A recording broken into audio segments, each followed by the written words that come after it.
నామమునకు స్తోత్రం కలుగును గాక.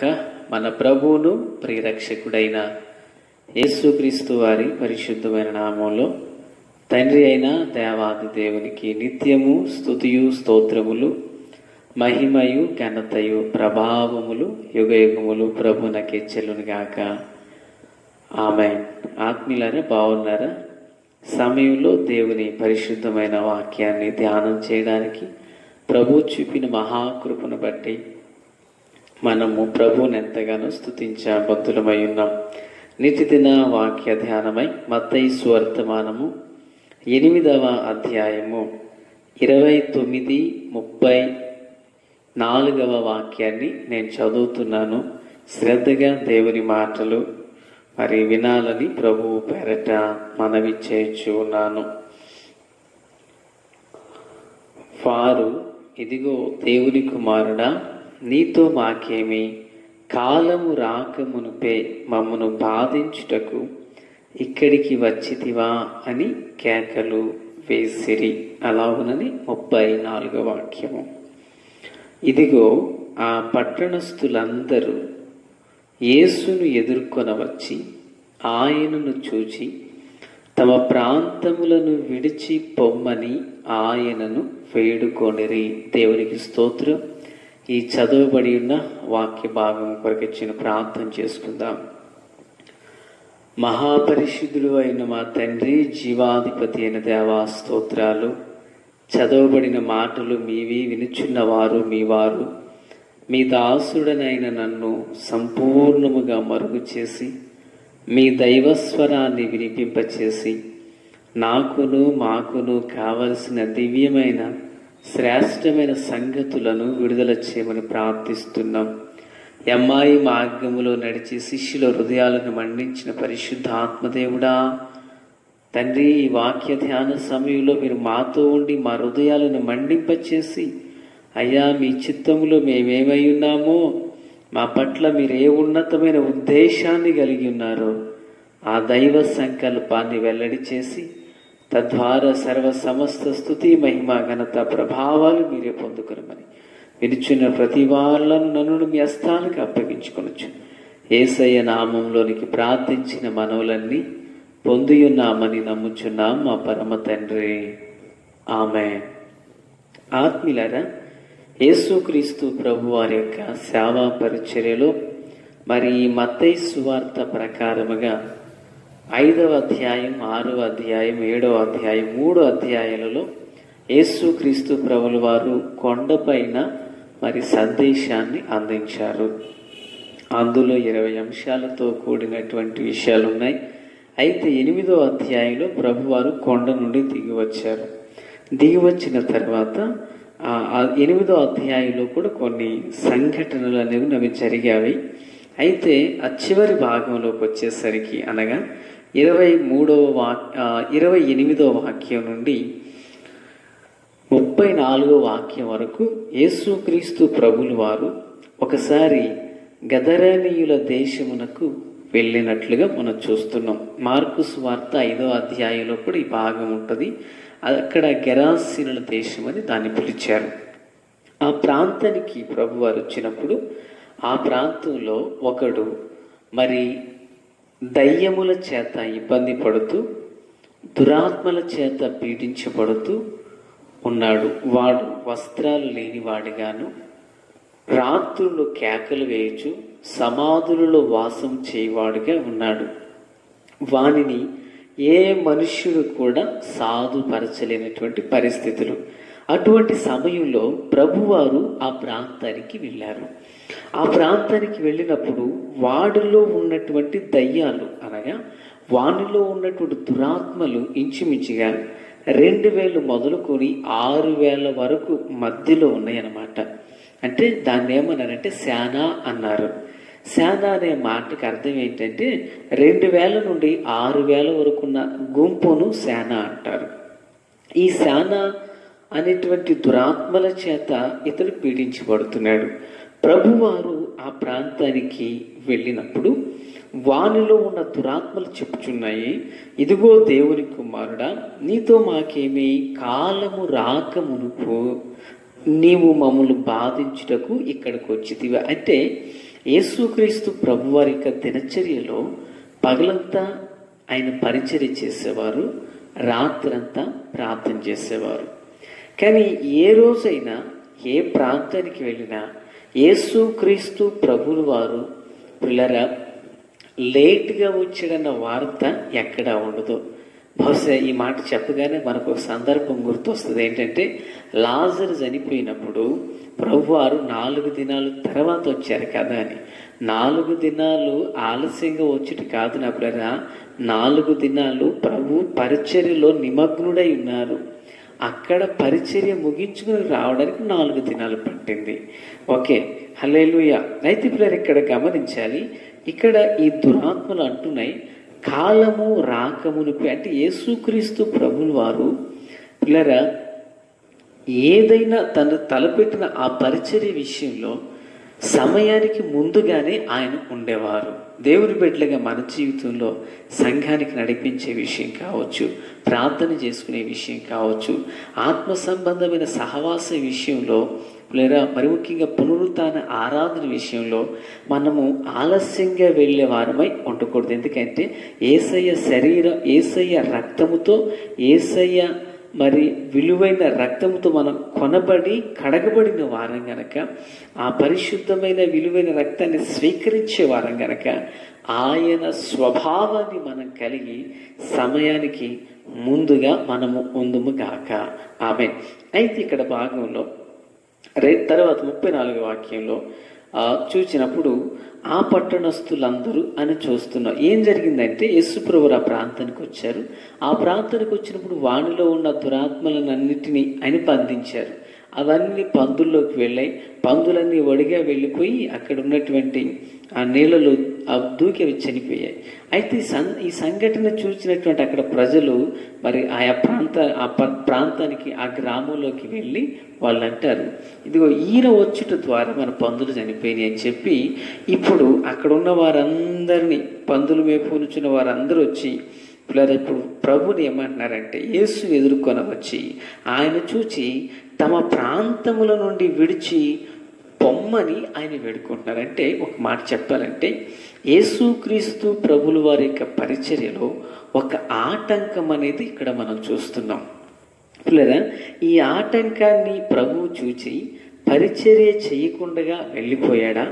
ఆ ఆటంకాన్ని యేసయ్య ఎలాగున అధిగమించి తన పరిచర్య చేశారో వాక్యపు వెలుగులో మనం చూడబోతున్నాం. ఈరోజు మనం నేర్చుకునేటువంటి వాక్య భాగానికి ఒక అంశం ఏంటంటే ఆటంకములను అధిగమించుట. దేవునికి స్తోత్రం. ఆత్మీయులారా, ఆటంకాలు అనేవి మనకు అనేకములుగా ఎదురవుతూ ఉంటాయి. కొన్నిసార్లు మనుషుల ద్వారా, కొన్నిసార్లు శత్రుల ద్వారా, కొన్నిసార్లు మనకైన వారి ద్వారా, కొన్నిసార్లు మన ఇంటి వారి ద్వారా, కొన్నిసార్లు సైతానుల వలన కూడా కొన్ని ఆటంకాలు అనేవి మనకు ఎదురవుతూ ఉంటాయి. అయితే విశ్వాస యాత్రలో, ఆత్మీయ జీవితంలో మనము అడుగు వేసే ప్రతి అడుగు ముందుకు వేయాలే కానీ ఎన్నటికీ వెనకకి వేయకూడదు. అయితే ఇక్కడ యేసయ్య పరిచర్యలో అంటే మత్తయి సువార్త ప్రకారంగా మనం చూస్తున్నాము. ఆయన పరిచర్యలో ఇది ఒక మొదటి ఆటంకము. అనగా ఈ రాయబడిన సువార్త ప్రకారంగా ఇది ఒక మొదటి ఆటంకం. ఈ ఆటంకాన్ని ప్రభువారు ఎలా అధిగమించారంటే, ఆత్మీయులారా, క్రీస్తునందు నాకు అత్యంత సన్నిహితులారా, ఇదే సందర్భము మరి మార్కు సువార్తలో కూడా రాయబడింది. అక్కడ మరి ఈ ప్రజలందరూ వచ్చి యేసు ప్రభుల వారిని తమ ప్రాంతం నుండి వెళ్ళిపోమ్మని చెప్పినప్పుడు, అయితే ఈ దయ్యము నుండి విడుదల పొందినటువంటి వాడు ఏమంటున్నాడో చూద్దాం. చూడండి, మార్కు సువార్తమానము 5వ అధ్యాయము 18వ వాక్యం. ఆయన దోణి ఎక్కినప్పుడు దయ్యములు పట్టినవాడు ఆయన యొద్ద తన్నుండనిమ్మని ఆయన బతిమాలు కొనుడు గాని ఆయన వానికి సెలవీయక నీవు నీ ఇంటి వారి యొద్దకు వెళ్ళి ప్రభువు నీ యందు కనికరపడి నీకు చేసిన కార్యములన్నింటినీ వారికి తెలియజెప్పమనెను. దేవునికి స్తోత్రం. అంటే ప్రభువారిని అందరూ వెళ్ళిపోమంటే వీడేమో తనను కూడా యేసుతో ఉండనిమ్మని వేడుకుంటున్నాడు.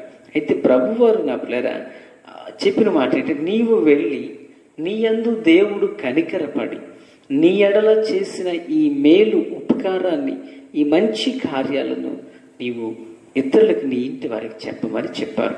ఇందులో గురించి మనం తెలుసుకోవాల్సిన పాఠం ఏంటంటే, మేలు పొందిన తర్వాత మనం సాక్ష్యం ఇవ్వాలి. దేవునికి స్తోత్రం. అయితే నా ప్రియులారా, ఇప్పుడు ప్రభువారిని వెళ్ళిపోమని వారు అడ్డగించారు. అక్కడ పరిచర్య చేయొద్దు అంటున్నారు. అసలు యేసు ప్రభు వారు వచ్చినటువంటి ఉద్దేశం ఏంటి? లూకాసు సువార్త 4వ అధ్యాయము 18వ వాక్యంలో మనం చూసినట్లయితే, ఆత్మీయులారా, క్రీస్తునందు నాకు అత్యంత సన్నిహితులారా, ఇక్కడ ఒక శ్రేష్టమైనటువంటి మాటను మనం చూస్తున్నాము. యేసయ్య వచ్చిన సేవా పరిచర్యలో ఒక ఉన్నతమైన ఉద్దేశము. 4వ అధ్యాయం 18వ వాక్యం లూకాసు సువార్త. ప్రభు ఆత్మ నా మీద ఉన్నది, బీదలకు సువార్త ప్రకటించుటకై ఆయన నన్ను అభిషేకించును, చెరలోనున్న వారికి విడుదలను, గ్రుడ్డి వారికి చూపును ప్రకటించుటకును, నలిగిన వారిని విడిపించుటకు. నలిగిన వారిని విడిపించుటకు అంటే యేసు ప్రభు వారు విడుదల పరిచర్య చేస్తున్నారు. అయితే అక్కడ ఉన్నటువంటి ప్రజలు ఏమంటున్నారు? మా ప్రాంతంలో ఉండొద్దు, నువ్వు వెళ్ళిపో అంటున్నారు. దేని నుండి విడుదల పొందాలక మనుషుడు? పాపము నుండి విడుదల పొందాలి, శాపము నుండి విడుదల పొందాలి, నిత్య నరకాగ్ని నుండి తప్పించబడట కొరకై అతడు లోక సంబంధమైన వాటి నుండి వేరుపరచబడి విడుదల పొందాలి. నా పిల్లగా, అయితే ఇప్పుడు యేసు ప్రభుల వారి యొక్క పరిచర్యలో కలిగిన ఈ యొక్క ఆటంకాన్ని చూసి ప్రభువారు ఆటంకాన్ని చూసి వెనుదిరిగిపోవడం కాదు, కానీ ఆ ఆటంకముల మధ్య కూడా దేవుని యొక్క చిత్తాన్ని జరిగిస్తున్నాడు. దేవునికి స్తోత్రం.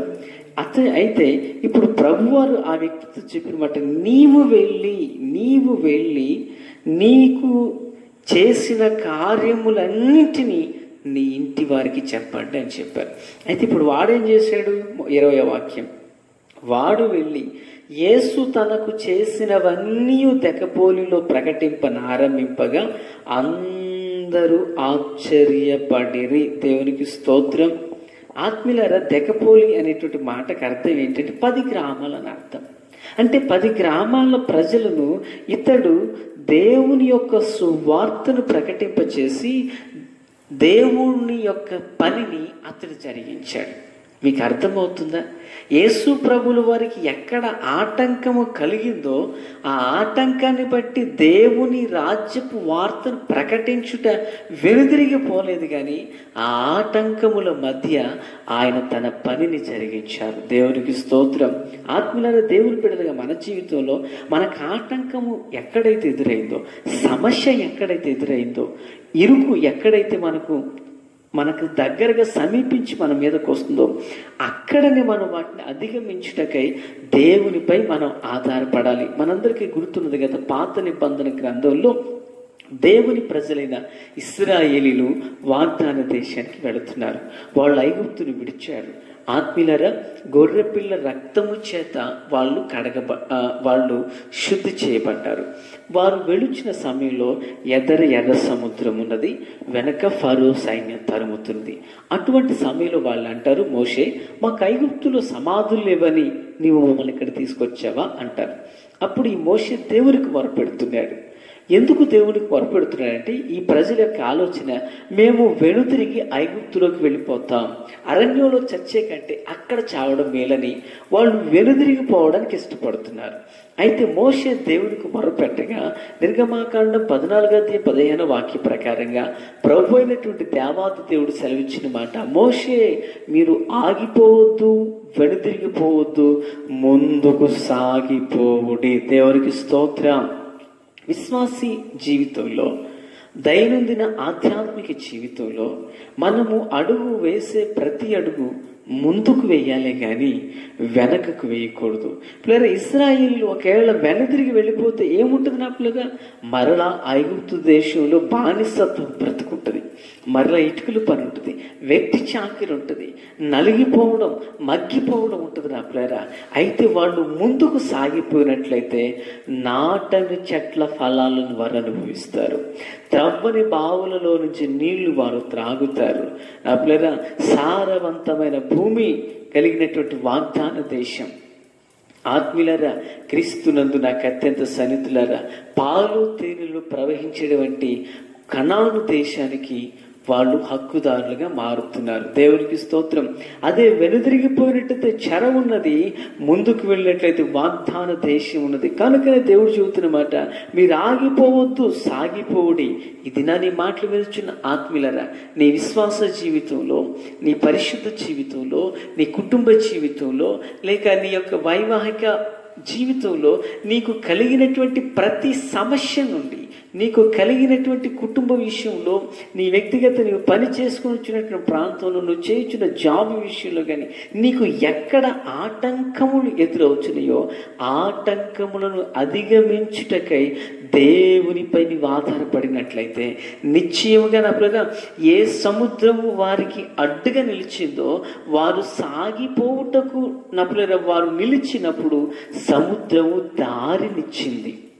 సముద్రము దారినిచ్చింది. అలాగనే ఏ ఆటంకముల మధ్య నువ్వు ఆగి ఉన్నావో ఆ ఆటంకములన్నింటిని జయించుటకు దేవుడు నీకు సహాయం చేయునుగాక. భక్తుడైన కీర్తనకారుడు అంటాడు, ఇదిగో నా దేవుని సహాయం వలన నేను సైన్యమును దాటి తిని, నా దేవుని సహాయం వలన నేను ప్రాకారాన్ని దాటితున్నట్టున్నాడు. ఆ జీవము కలిగిన దేవుని సహాయం వలన నీకు కలిగిన ప్రతి ఆటంకమును నీవు అధిగమించుదువు కాక. ఆమేన్. ఆత్మీయులారా, క్రీస్తునందు నాకు అత్యంత సన్నిహితులారా, మన విశ్వాస జీవితంలో కూడా మనము ఆటంకాన్ని చూసి వెనుదిరిగిపోయే వారమై ఎన్నటికీ ఉండకూడదు. భక్త పౌలుని గురించి ఒక మాటను మీకు పరిచయం చేయాలని ఆశపడుతున్నాను. అపోస్తుల కార్యగ్రంథం 28వ అధ్యాయంలో పౌలు గారు ఒకసారి ఆయన ఓడలో ఒక ప్రయాణాన్ని చేయుచున్నారు. ఆ ఓడలో ప్రయాణం చేయుచున్నప్పుడు మిలితే అనేటువంటి ఒక ద్వీపానికి వచ్చారు నా పిల్లరా. అక్కడ జరిగినటువంటి విషయం ఏంటంటే, అక్కడ వారికి వాతావరణం అంత అనుకూలంగా లేని కారణం చేత పిల్లరా, అక్కడ వర్షం బాగా కురిసినంత కారణం చేత అక్కడ వారు ఆ మిలితే అనే ప్రాంతానికి వారు చేరుకున్నారు. చేరుకున్నప్పుడు బాగా వర్షం కురుచున్న కారణంలో అక్కడ వాళ్ళు చలికి వణికిపోతున్నారు. ఆ మిలితే ద్వీపవాసులు ఏం చేశారంటే కాస్త ఆ నిప్పును రాజుపెట్టి చలి మంట వేస్తున్నారు. వేసినప్పుడు ఈ పౌలు గారు కూడా వెళ్ళి ఏం చేసి ఆ కొన్ని పుల్లలు తెచ్చి ఆ మంటలో వేశాడు. గమనించండి, ఆ పుల్లలో నుండి ఒక పాము వచ్చి పౌలు గారి చేతిని పట్టుకుంది. పౌలు గారి చేతిని పట్టుకుంటే ఆ ద్వీపవాసులు ఏం చేశారంటే పిల్లరా, ఎప్పుడైతే ఈ పాము ఆయన చేతిని పట్టుకుందో వాళ్ళు అంటున్నారు, 28వ అధ్యాయం అపోస్తుల కార్యగ్రంథం 4వ వాక్యం, ఆ ద్వీపవాసులు ఆ జంతువు అతని చేతిని వేలాడుట చూచినప్పుడు నిశ్చయముగా ఈ మనుషుడు నరహంతకుడు. ఈ మాట అండర్లైన్ చేసుకోవాలి. ఈ మనుషుడు నరహంతకుడు, ఇతడు సముద్రము నుండి తప్పించుకునేనను న్యాయం అతనిని బ్రతుకనీయదని తమలో తాము చెప్పుకోనిరి. అంటే ఒక సర్పము తన చేతిని ఎప్పుడైతే పట్టుకుందో అక్కడ వాళ్ళు అనుకుంటున్నారు ఇతడు ఏదో తప్పు చేశాడు, ఇతడు ఒక నరహంతకుడు, ఇతడు సముద్రంలోంచి తప్పించబడ్డాడు, కానీ ఇదిగో న్యాయదేవత ఇతను పట్టుకుంది, ఇతడు చచ్చిపోతాడు అనుకుంటున్నారు.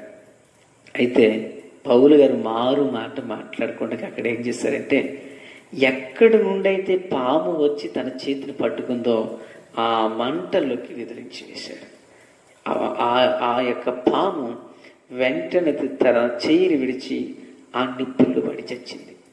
పిల్లరా, వాళ్ళు చూస్తున్నారు ఆ అగ్నిలో జాడించిగా అది ఆయనకి ఏ హాని ఆయన పొందలేదు. వారు అతని శరీరము వాచునో లేక అతను అకస్మాత్తుగా పడి చచ్చును అని కనిపెట్టుచుండిరి. చాలాసేపు కనిపెట్టుచుండిన తరువాత అతనికి ఏ హాని కలగలేదు. దేవునికి స్తోత్రం.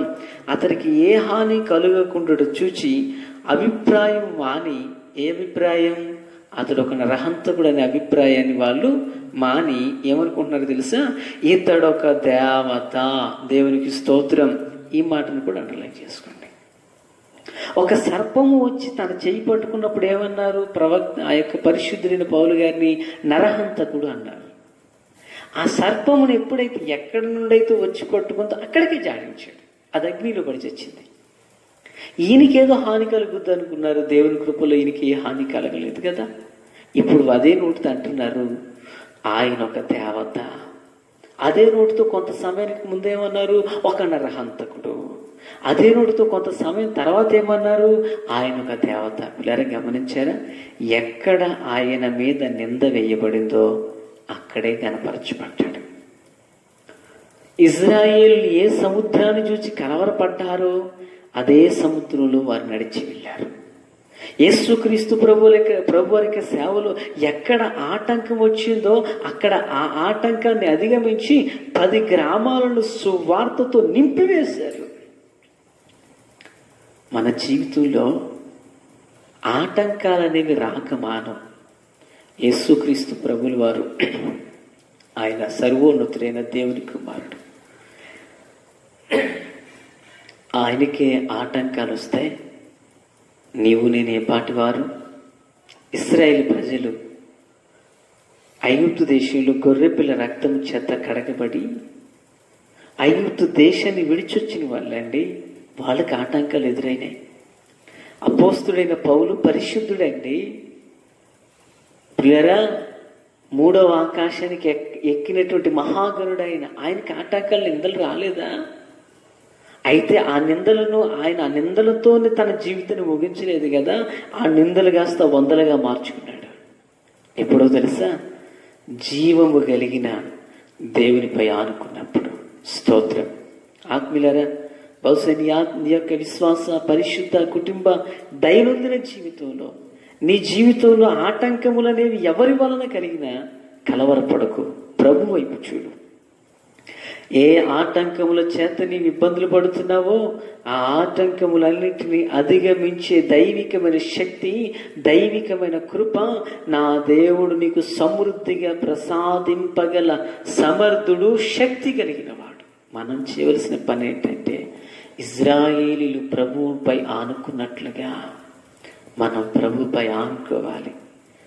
ప్రభుపై ఆనుకున్నప్పుడు నిశ్చయంగా ప్రభు తన కార్యాన్ని చేసి మనకు కలిగిన ప్రతి ఆటంకములన్నింటినీ అధిగమించుటకు కృపను అనుగ్రహించువాడై ఉన్నారు. అట్టి కృప చేత దేవుడు మనల్ని అందరినీ దీవించలాగున తల వంచండి, ప్రార్థన చేసుకుందాం. ప్రేమ కలిగిన తండ్రి, కృప కలిగిన దేవా, స్తోత్రాలు.